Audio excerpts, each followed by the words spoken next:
In this video, we'll be adding a collector to set up data collection from the source. A collector is a component that comes with Factry Historian that is responsible for collecting the data from the industrial sensors. Typically, it is located in the OT network, and there is a few different types, so depending on the protocol that needs to be used. For example, this can be OPC UA, CSV, MQTT, you name it. Setting up a collector consists of adding a new collector in the web page, generating an API token, putting the collector binary in place on the correct server, and executing one command using that API token that was previously generated.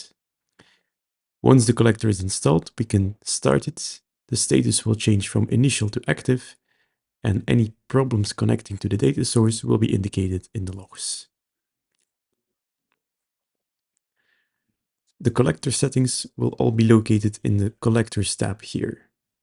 We can create a collector by giving it a name and simply clicking submit.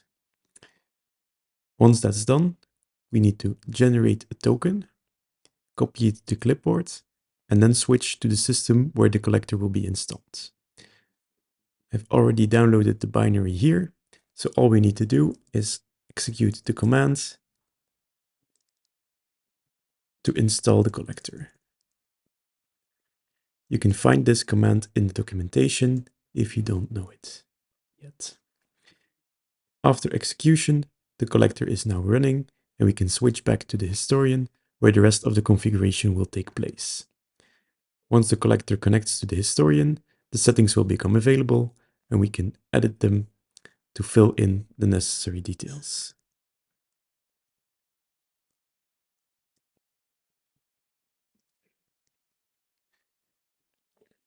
After saving the details, we can start the collector, and it will then try to connect to the data source. At this point, any errors might be indicated in the logs, which you can find in the dropdown at the top right, and opening the logs.